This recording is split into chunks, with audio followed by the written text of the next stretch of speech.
नमस्कार। 99 न्यूज के इस बिहार झारखंड बुलेटिन में आपका स्वागत है। मैं हूं आपके साथ सोमनाथ तिवारी।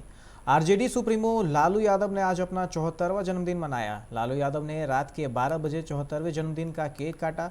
फिलहाल लालू यादव जेल से बेल मिलने के बाद आरजेडी सांसद और अपनी बेटी मीसा भारती के दिल्ली वाले सरकारी आवास पर हैं। मीसा भारती ने लालू यादव से केक कटवाकर उनका जन्मदिन मनाया। इस दौरान लालू यादव की पत्नी और पूर्व मुख्यमंत्री राबड़ी देवी भी मौजूद थी।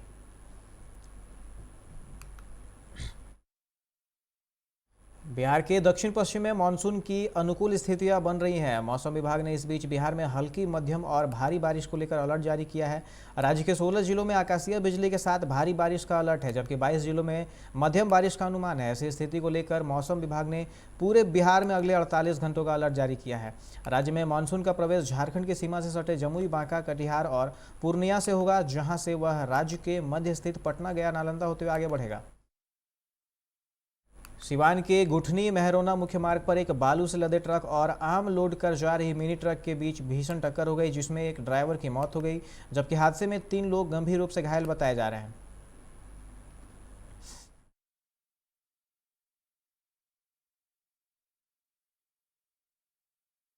नवादा के गरीबा गांव स्थित अपने घर से बाइक से पत्नी के साथ जा रहे ठेकेदार रामजतन कुमार की हत्या लोन कृषि पहाड़ के पास गोली मारकर कर दी गई है। घटना के बाद आक्रोशित लोगों ने जमकर बवाल किया। कई गाड़ियों के शीशे तोड़ दिए। सबके साथ सड़क पर जाम कर दिया। जानकारी के अनुसार घटना के पीछे आपसी विवाद, प्रेम संबंध बताया जा रहा है। हालांकि सही कारण क्या है, इसका पुलिस पूरे मामले की जांच कर रही है।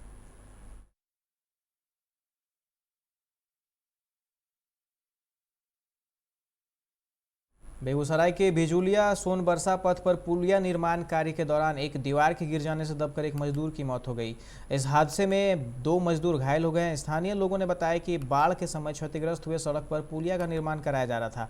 ग्रामीणों का आरोप है कि ग्रामीण कार्य विभाग द्वारा घटिया निर्माण कार्य कराने की मंशा से रात में चोरी छुपे 12 बजे पुलिया का निर्माण कार्य कराया जा रहा था। तभी पुलिया के एक साइड का दीवार गिर गया। अब बढ़ते हैं झारखंड की खबरों की ओर। झारखंड में अगले 48 घंटों में मानसून दस्तक दे सकती है। इससे पहले पूरे राज्य में प्री मानसून का असर देखने को मिल रहा है। राजधानी रांची सहित पूर्वी सिंहभूम, पश्चिमी सिंहभूम, सिमडेगा, सरायकेला खरसावां, बोकारो, रामगढ़, हजारीबाग, खूंटी, गुमला, साहेबगंज, देवघर में दिन में हल्के से मध्यम दर्ज की बारिश का रिकॉर्ड किया गया है। लखीसराय के रामचंद्रपुर गांव स्थित क्यूल हर नदी में एक ही परिवार के 3 भाई बहन की डूबने से मौत हो गई। इसमें तीनों के साथ एक अन्य युवक बाल बाल बच गया। डूबने वाले तीनों भाई बहन की पहचान सुबोध सिंह के पुत्र रोहित कुमार, उसकी बहन खुशी कुमारी और उसके चचेरे भाई कारू सिंह के पुत्र राजा कुमार के रूप में हुई है। सदर अस्पताल में पोस्ट कोविड ओपीडी में 15 दिनों में 300 से ज़्यादा लोग इलाज के लिए पहुंचे। ओपीडी में पहुंचे सभी लोग कोरोना से ठीक होने के बाद विभिन्न लक्षण लेकर पहुंचे थे। सभी का एक्सरे, सीटी स्कैन और डी डायमर टेस्ट कराया गया। 300 में 20 यानी करीब 60 मरीजों में खून गाढ़ा पाया गया है। सुप्रीम कोर्ट ने स्वतः संज्ञान लेते हुए देश भर के कोविड अस्पतालों में फायर सेफ्टी उपकरण लगाने का निर्देश दिया था। सुप्रीम कोर्ट के निर्देश के बाद झारखंड सरकार ने भी अब कोविड अस्पतालों में फायर फाइटिंग की सुविधा स्थापित करने की प्रक्रिया शुरू की है। इसके तहत 3 दिन के अंदर सभी अस्पतालों में फायर सेफ्टी के नोडल ऑफिसर्स को नामित करने का निर्देश दिया गया है। धनबाद एसएनएमसीएच के पीजी ब्लॉक एक्सटेंशन में बनाए गए कोविड सेंटर में भर्ती मरीजों को मानसिक तनाव और चिंता से दूर रखने के लिए नित्य नए नए उपाय किए जा रहे हैं। इसी के तहत मरीज, डॉक्टर और नर्स सभी एक साथ इस वार्ड में संगीत के धुन पर नाचते दिखें। दरअसल यहां मरीजों के लिए संगीत की धुन पर नाचने और व्यायाम की व्यवस्था की गई है, जिसे विशेषज्ञ शिक्षक मरीजों को सिखाते हैं और मरीज व्यायाम करते हैं ताकि वो फिट रहें और जल्दी तंदुरुस्त होकर कोरोना को मात दे सके। उद्देश्य यह भी है कि डांस सेशन से उनमें ताजगी और फुर्ती आने के साथ साथ मनोरंजन भी हो जाएगा। डॉक्टरों ने बताया कि इस तरह शारीरिक परिश्रम करने से फेफड़े, थायराइड, सांस से जुड़ी हार्ट डिजीज, ओबेसिटी जैसी बीमारियों से निपटा जा सकता है। जो रिकवरिंग पेशेंट हैं उनके लिए जुम्बा क्लासेस, डांस सेंटर वहाँ पर शुरू किया गया है, जिससे जो हमारे रिकवरिंग पेशेंट हैं सभी के लिए नहीं, जिनके लंग्स उस कैपेसिटी में है, जिनका SpO2 नॉर्मल है, तो क्या होता है कि जब आप एक्सरसाइज करते हैं तो आपके फेफड़े मजबूत होते हैं, लंग्स मजबूत होते हैं। तो डॉक्टर्स इस चीज़ को देखते हैं कि जो इसकी इस चीज़ को पूरा कर सकते हैं, जो इस चीज़ को अवेल कर सकते हैं, उन लोगों की डेली हाफ एन आवर की क्लास कराई जा रही है। इससे उनका भी एक उनके जो एक रूपता आ गई है उनके जीवन शैली में, उससे भी उनको दूरी होती है, और इस चीज़ को वो घर जा कर के भी इसको उपयोग में ला सकेंगे और आगे भी वो अपने स्वास्थ्य का, शारीरिक स्वास्थ्य, मानसिक स्वास्थ्य का ध्यान रख सकेंगे। पोस्ट कोविड सिंड्रोम जो हम लोग की एक एंटिटी है, इस एंटिटी में अधिकतर लोग शारीरिक रूप से स्वस्थ होते हैं लेकिन मानसिक रूप से स्वस्थ नहीं हो पाते हैं। इसीलिए ऐसा होना चाहिए कि उनको मानसिक जो चिंताएं हैं उनसे उनका बचाव हो, और इस बचाव के लिए इस तरह का योग, प्राणायाम, सूर्य नमस्कार और जुम्बा क्लासेस हमने किए हैं। बैरमो के कथारा के श्रमिक नेता राजू रविदास के बहन की हत्या के 7 दिन बीत जाने के बाद भी आरोपियों की गिरफ्तारी नहीं होने से नाराज पीड़ित परिवार सहित अन्य लोगों ने कथारा ओपी के मुख्य गेट के पास धरना दिया है। यहां पीड़ित परिवार के साथ भीम आर्मी सहित अन्य संगठन के पदाधिकारी मौजूद थे। इस दौरान भीम आर्मी के धनबाद जिला अध्यक्ष लोकेश रवि ने कहा कि नामजद आरोपियों को गिरफ्तारी नहीं हो पाना पुलिस की विफलता की कार्यशैली को दर्शाता है। उन्होंने कहा कि 3 जून को पुलिस द्वारा लिखित दिया गया था कि 7 दिनों के अंदर सभी आरोपियों को गिरफ्तार कर लिया जाएगा, परंतु अब तक आरोपियों की गिरफ्तारी नहीं हो सकी है।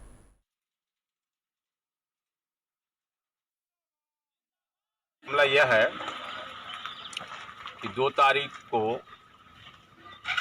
हमारी भतीजी बिंदु देवी का हत्या हो गया है और पूरे परिवार, हमारे परिवार के 5 सदस्यों के साथ मारपीट किया गया, जिसमें बिंदु देवी की मृत्यु हो गई। और 3 तारीख को प्रशासन ने हमें लिखित दिया था कि मैं 7 दिन के अंदर मुजरिमों को पकड़ लूँगा, और वह जो है पूरा नहीं हुआ है। इसीलिए मैं आज ये यहाँ बैठा, 8वां दिन में यहाँ बैठा हुआ हूँ। सांकेतिक हड़ताल धरना दे रहे हैं कथारा ओपी में। पिछले 2 तारीख को जो घटना हुआ था, जो 5 आरोपी मिलके हमारे बिंदु देवी जिनका हत्या हो गई है, और उस दिन प्रशासन बोले थे कि 7 दिन के अंदर में सभी आरोपियों को गिरफ्तारी करेंगे, लेकिन अभी तक एक आरोपी छोड़ के बाकी बस सारे आरोपी फरार हैं, किसी का कोई गिरफ्तारी नहीं है। मैं Kaleshwar Bauddh, Republican Party of India Jharkhand Pradesh का अध्यक्ष। आप सबों को पता है कि इसी महीने के 2 तारीख के संध्या 5 बजे के आसपास बिंदु देवी और उनके परिवार लोगों के साथ जानलेवा हमला हुआ, जिसमें बिंदु देवी की मौत हो गई थी, और पीड़ित परिवार के साथ साथ समाज के गणमान्य लोगों के द्वारा हो हल्ला किया गया। थाना के आसपास धरना प्रदर्शन के माध्यम से प्रशासन पर दबाव बनाया गया, तब जाकर के एक व्यक्ति की गिरफ्तारी हुई। जघन्य हत्या हुआ और उन हत्यारों में से सिर्फ एक आदमी का अभी तक की गिरफ्तारी हुई है, और अभी जितने भी अभियुक्त हैं वो सभी लोग फरार हैं, और पुलिस प्रशासन अभी तक उनकी गिरफ्तारी नहीं की गई है, उनके द्वारा नहीं की गई है गिरफ्तारी। और इसी बात को लेकर के हम लोग उस समय पोस्टमार्टम पर अपने बहन का बॉडी को हम लोग नहीं ले जा रहे थे, लेकिन प्रशासन ने आश्वस्त हम लोग को किया कि हम लोग 7 दिन के अंदर जितने भी अभियुक्त हम सभी को गिरफ्तार करेंगे। तो हम लोगों ने प्रशासन से मांग किया कि ठीक है, हमको क्या आश्वासन के तौर पर आप क्या देते हैं।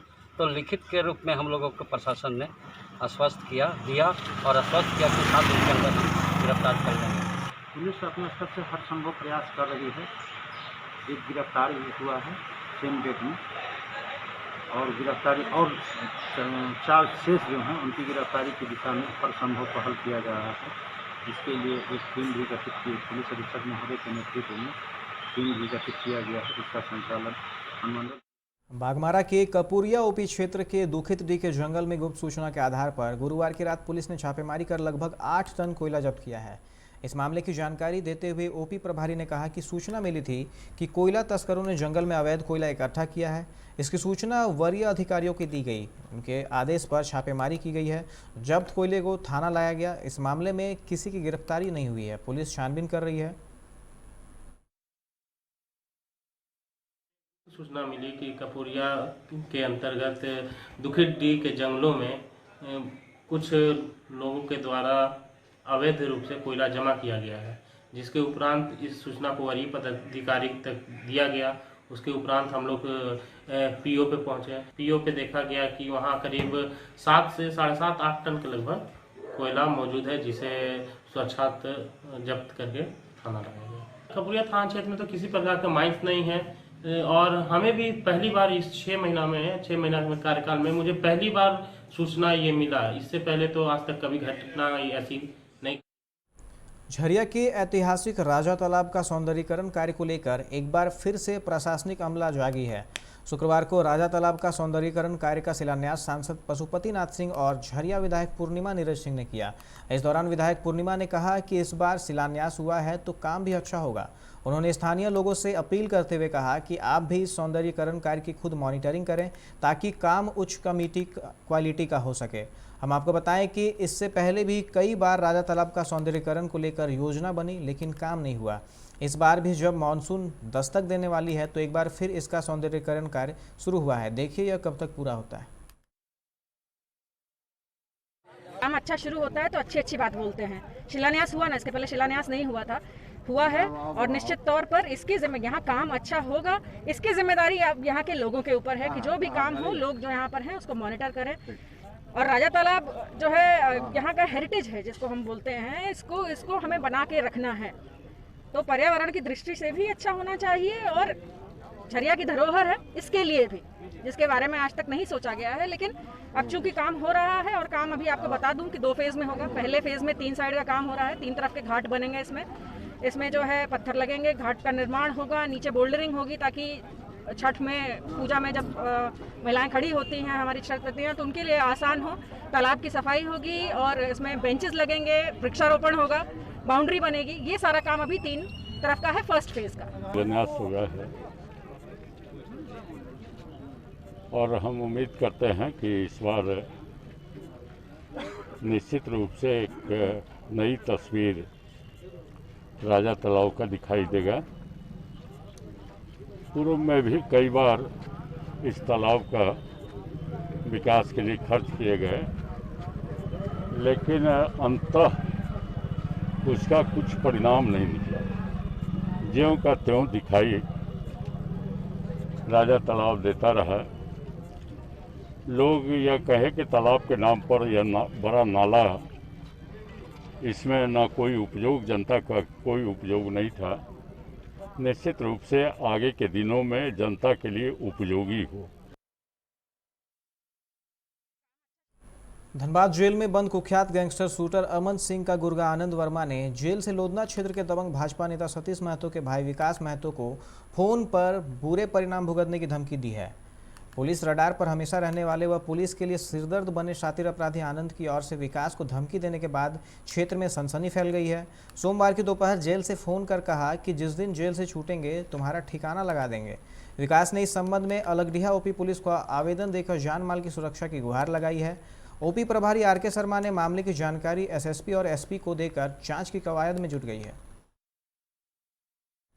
धनबाद के प्रसिद्ध उद्यमी व ब्लैक रॉक होटल के मालिक श्रीराम कटेसरिया का निधन गुरुवार की रात उनके आवास पर हो गया।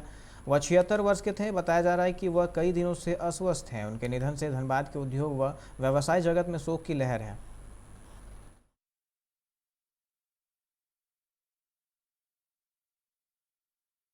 धनबाद बोकारो मुख्य मार्ग के कांड्रा पंचायत सचिवालय के समीप अज्ञात वाहन ने 7 मवेशियों को रौंद डाला है। घटना इतनी जबरदस्त थी कि इनमें से 3 मवेशियों के चिथड़े उड़ गए। हादसे के बाद वाहन चालक मौके से फरार हो गया है। घटना की जानकारी मिलने के बाद बजरंग दल के लोग मौके पर पहुंचे और पेड़ की डाली सड़क पर डालकर मवेशियों के शव के आसपास घेरा कर दिया। मवेशियों के अंतिम संस्कार की तैयारी में लगे हुए हैं।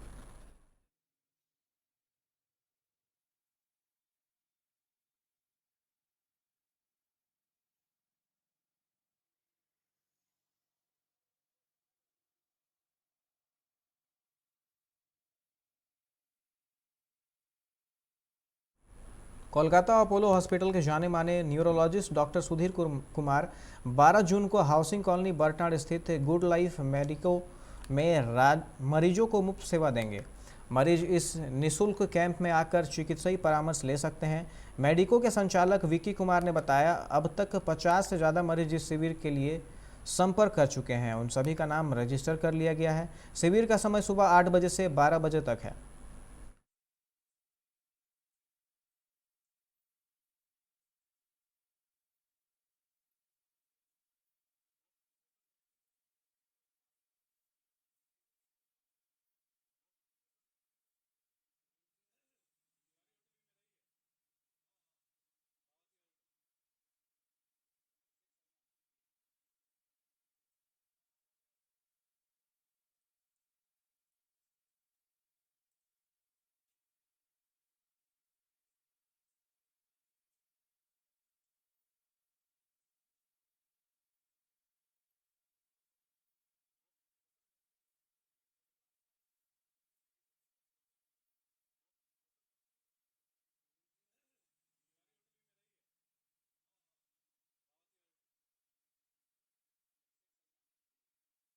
Good life medico housing colony Dhanbad बट्टान। हमारे यहाँ एक डॉक्टर आ रहे हैं कलकत्ता अपोलो से, न्यूरोलॉजी है, जो 12 जून 2021 को दिन शनिवार को सुबह 8 बजे से 12 बजे तक मरीजों का निःशुल्क जांच करेंगे। वो जांच का मरीजों से एक भी पैसा नहीं लिया जाएगा और उसमें उस दिन मरीज को शुगर टेस्ट भी मुफ्त किया जाएगा। और आने वाले समय में हमारे यहाँ gynaecologist, child specialist, skin specialist, neuropsychiatric वगैरह डॉक्टर भी उपलब्ध होंगे।